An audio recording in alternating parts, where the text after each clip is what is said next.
All right, hey, what's up, guys? Sean here with BlueRidgeSilverhound. Hope everyone's having a phenomenal last day of the month. It's March 31st, 2022. We are heading into April, and I elected to do this video today because I didn't want to do it tomorrow because I didn't want to troll you guys with some sort of April Fool's joke, because that'll come tomorrow.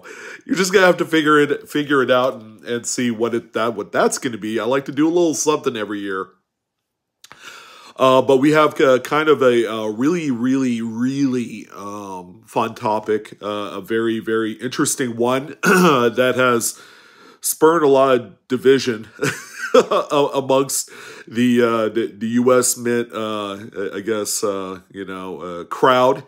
And I'm sitting here, I'm about ready to talk about this. I'm like, I cannot believe that this one specific coin from last year's U.S. Mint release of the Morgan and Peace Dollar series, you guys remember those. 99.9% of you did remember, and have made it perfectly clear that it was a series that ultimately we want to forget for a number of reasons. We're not going to get back into that, but we're going to talk about what's important with one of the releases. And I kind of saw it coming. I saw it coming from many hundreds of miles away that this coin was going to be a performer. I mean, if that's going to be the word we're going to use in this one, yeah, I'm saying it. This coin was going to exceed the expectations of a lot of people's minds. And it's going to be, I'm just going to flash it on screen. It's this coin right here, ladies and gentlemen, the 2021 Denver Morgan Silver Dollar. Now, we're not talking about all 2020. Did I say 1921? No, 2021 D Morgan commemorative dollar. This is, of course, the 100th anniversary of this release, or of this coin. Not this release. That'd be 2121. That's crazy to think about. I don't think I'll be here in 100 years. Maybe in spirit. I think my videos will be here. But yeah, this one singular coin right here has either doubled, tripled, or quadrupled in price in just 90 days. And another great reason why I wanted to bring this up today is I was able to pull up sales data on eBay going all the way back to December 31st. That's right, ladies and gentlemen, the very last day of 2021. Now, what do we remember about these coins? Well, first and foremost, the Morgan and Peace Dollar series came out as a pre-sale last summer, much to the dismay of a lot of people that were very interested in it. Nobody really wanted to do a pre-sale. People wanted to buy it. They wanted to get their product immediately. Now, what we do know as of this year, the U.S. Mint had planned on doing a 2022 Morgan and Peace Dollar release, specifically proof-struck coins.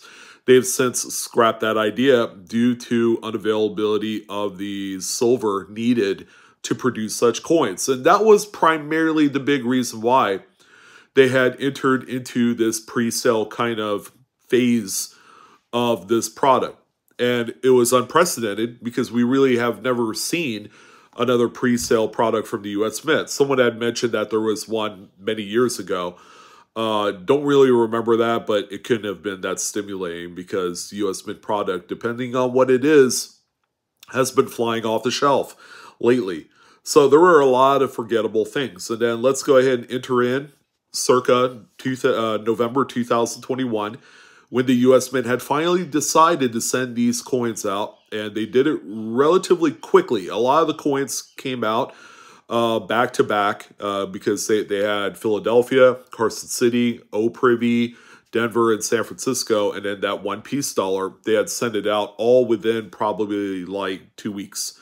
All right, so everybody ended up with their coins sometime the end of November going into December. All right, it might be a little bit earlier than that. That's really irrelevant here. And then came to find out that the biggest, I would say the two biggest coins that suffered a lot of quality control issues was the Denver minted coin, which, by the way, was minted at the Denver Mint. All right, the Denver Mint, what do we know? Then we know the Denver Mint has the ability to crank out some high-quality product. All right, if not for the business strike coins, just anything that they produce is under a deep magnifying glass of scrutiny and quality control. So normally all these coins come out looking really spectacular, or in theory, that should be the case. So the Denver and the New Orleans Privy coins all suffered from a myriad of various different types of crappy quality controls. Let's focus on the Denver, because that's the one big coin in this video that's going to kind of monopolize all of the talking points of it. The Denvers had some absolutely abysmal quality. It's appalling the way that some of these coins look. I even had a few of them that came to me, and they had damage on the back of them. They had the circular pattern damage. A lot of them had little scratches, and a lot of the coins came with various strike-throughs, like little tiny kind of strike-throughs, like struck through, a piece of debris or a bristle from a wire brush or something like that. But most specifically, the Denver struck examples of the Morgan dollars all suffered from some sort of really horrible quality control. And it was probably maybe 50% or higher of the coins that had a bunch of these issues. So I got to thinking, and I ended up talking with someone I know in the coin industry who really does some commemorative coins and some of the newer mint products, but at the same time, they deal more in PMs. And I said, did you order any of the 2021 Morgans? And he said, yeah, I ordered all of them in quantity, and I ended up buying some from dealers that just didn't want them. More specifically, the dealers that didn't want them, they ended up tossing aside all of the Philadelphia, San Francisco, and Denver's, and they ended up keeping the Carson City and New Orleans.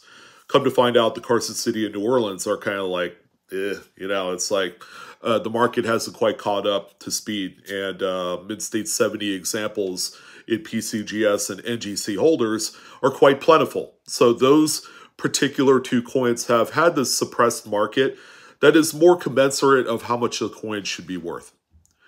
But he said, yes, I ended up with a lot of Denver, San Francisco's, and Philadelphia coins of the Morgan dollars.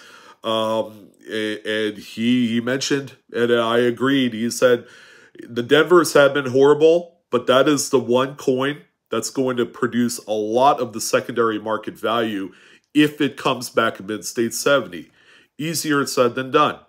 So he ended up sending off, I believe, 45 examples of the Denver Mint Morgan dollars to PCGS, because it was well within that window where he could get the first strike designation. I think the first day of issue had come and passed, although I don't really know what the prerequisite is for a first day of issue. But he ended up getting these coins back with first strike, and he said 14 of them came back as MidState 70, and he held on to them up until about mid-February, where he decided to sell them. And he made a grip of cash, all right? So let me just for once show you the population reports, because I want you guys to see this before we get into pricing analysis and data. So here are the major Morgan and Peace Dollar releases for last year in terms of its PCGS population. All right, so we have Carson City at the top, New Orleans, so that's the O, and then you have Denver, so that's the third line there, San Francisco, Philadelphia, and then that Peace Dollar. Take a look at the Denver, go all the way across to the right, and then I actually drew an arrow in there where it says MidState 70. So that's the MidState 70 line going all the way down. You're going to find that the Carson City coins have 15,195 pieces as of right now graded as 70. That's a very steep amount. And you just kind of read on down the list, and you're going to come to the one that has a sub 10,000 population into 70, and guess what? That's the Denver. Now, 8,781 pieces still seems like a lot, right? It still seems like a lot of pieces in a MidState 70. However, when you're comparing it to the other 5 that were released for that time period of this 100th anniversary commemorative, it is a pretty substantial amount, about 20-25% less than all of them. So tracking realized sales going all the way back to the final day of December 2021, I have determined and found that an example sold at auction with 3 bids on the 31st of December as a MidState 70. Guess what? First strike. It has a first strike label by PCGS. It even has the old retro 35th anniversary label. You guys can check this out now while you can, because after today, I think it falls off because it's beyond the 90 days. That one had sold for $260.55. Now, a few others had sold within a few days of there. Another one by David Lawrence, who's one of the biggest auction houses in numismatics, sold theirs for best offer as a MidState 70 PCGS holdered first strike coin for around $300.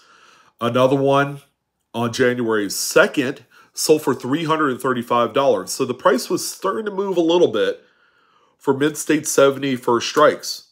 And at the time, because I was going to buy a couple of them off of my friend, but he had already sold them. He hadn't already sold them, but he was going to wait. He didn't want to sell any of them yet. He was willing to sell the MidState 69s. I'm like, I don't want 69s. I mean, those things grow on trees. Why would I want that? But he ended up holding his allotment, or however many he had, until February, and then the good thing he did. So keep in mind, these are for the first strike coins. There are today other MidState 70 coins that are not first strike, that just say 100th anniversary on them, that have doubled in price compared to the coins that have sold 3 months ago with the first strike designation. So that's pretty amazing, okay? I want you guys to keep that in the back of your mind. So let's talk a little bit about how much both the regular non-first strike labels through PCGS have sold for, and let's also talk about the first strike coins that have sold. And then we're going to talk through of whether or not it's worth it at these price levels to invest and buy into these, because this is going to be interesting. So a confirmed sale from yesterday, March 30th, a 2021 D Morgan Dollar PCGS MidState 70 first strike flag label sold for $859, which represents 3x your money. Now, keep in mind, that's the first strike label. Let's talk a little bit about a non-first strike, because there are quite a few of those out there. So here's another one right here that's sold by a round table authorized dealer. A best offer was accepted under $809, and that's first strike as well. A non-first strike coin. So this is where I said 2x money at the minimum. A non-first strike PCGS MidState 70 coin sold for $550, ladies and gentlemen. Another example sold for $525. So that represents 2x appreciation in just 90 days on your money. I missed a boat quite a bit on this, because I really had intended, back when they were still available for $250 to $300 in December, to buy up some of these, because the market had dropped to the floor on all of the Morgan and Peace dollars. And that also included the Denvers, which had the bad quality control.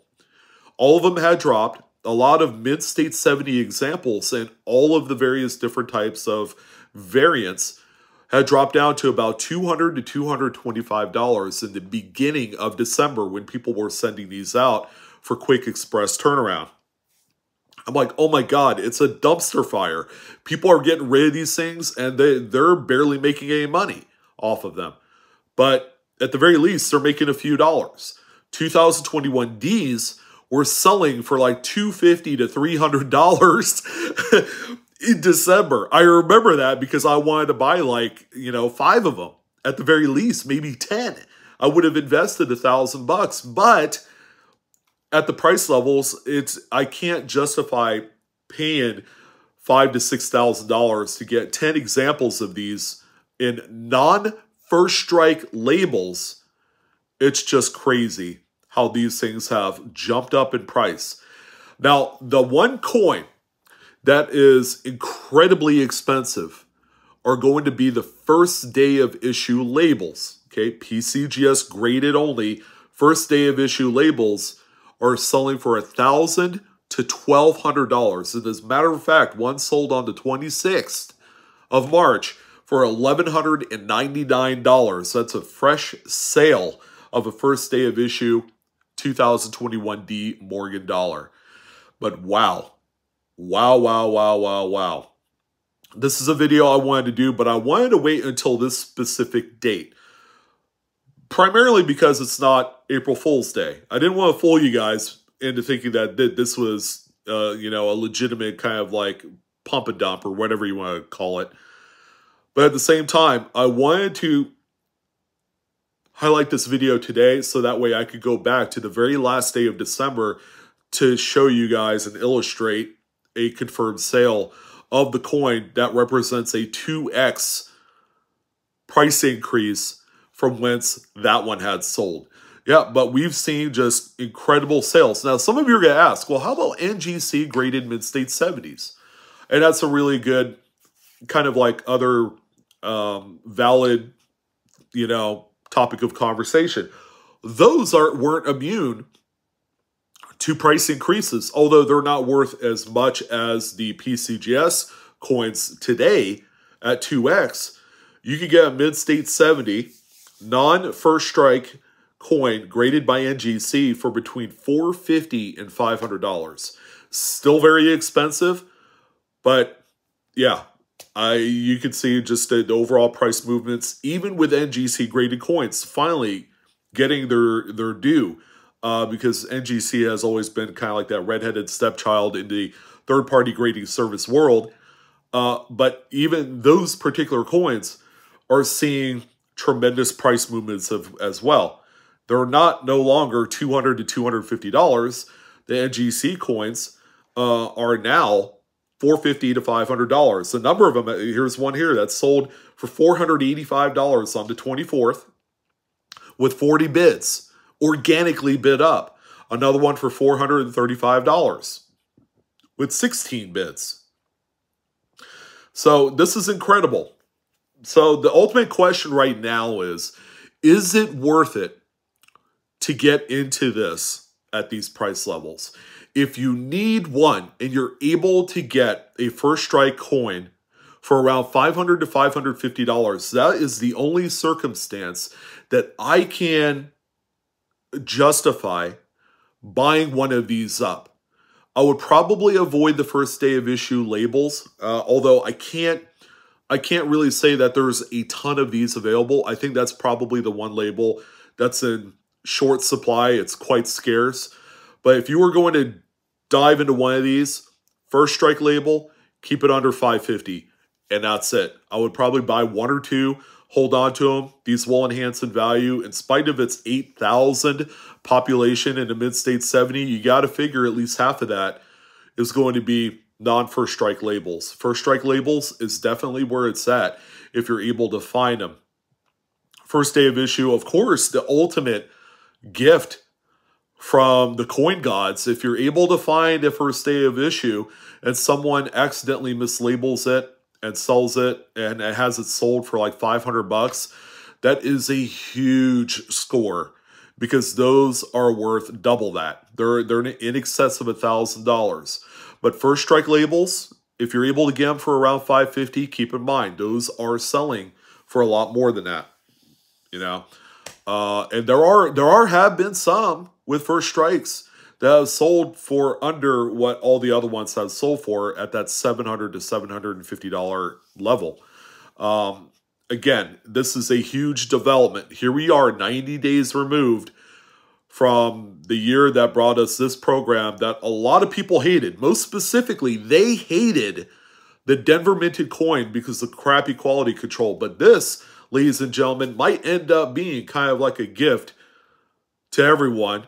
A huge like profit potential if you do have a clean example that you haven't graded yet, to send it off and in the hopes of getting a 70. And, you know, they don't think of it as like, well, if I get a 69, I'll lose. Well, you have to try.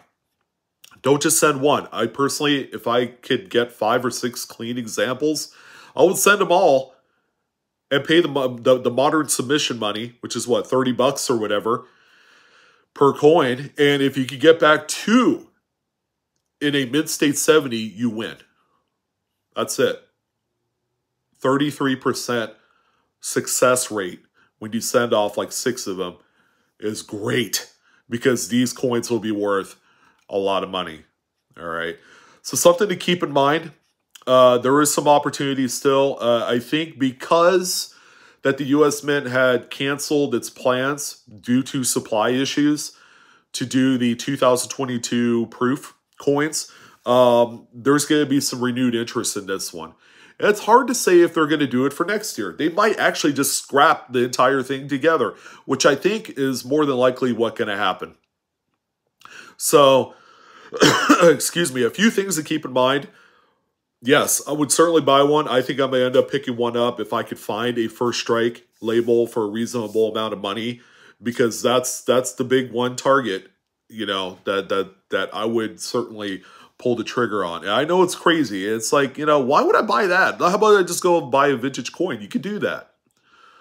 But these coins are important because they were an important release of last year. And I'm a Morgan and Peace Dollar nut. I love these coins. I like the size of them. I like this program. And I think above all else, out of any other U.S. Mint program, this is the one that's going to have a lot of longevity. Now, you could always look at some of the other coins, like the New Orleans, for example. If you remember the population report, has a pretty okay mid-state 70 pop number at 12,371. The regular P mint is 11,441. So that's another one to keep your eye out on. But when I look at the data, the O Privy has a lot more of what I consider to be kind of like the next coin up, because it has a high mid-state 69 number as well, but it has a little bit less mid-state 70 as a ratio. If you look at the other coins, they're a lot higher ratio. But that's what I wanted to talk about. Thank you guys again for your time in this one. Hopefully you got a little takeaway. Keep in mind, if you have these coins and they're still raw and they look clean and good and beautiful, I would probably encourage you guys to entertain sending these off, because you might be sitting on a little bit of a gold mine. But that's going to go ahead and do it. I'm your host, Sean, with Blue Ridge Silverhound. I want to thank you guys again for joining in on this video. Don't forget to hit that like, share, and subscribe. We'd love to have more peeps into the Blue Ridge Silverhound familia. But that's going to go ahead and do it. You guys take care, be cool, and I'll see you on the next coin video. So long.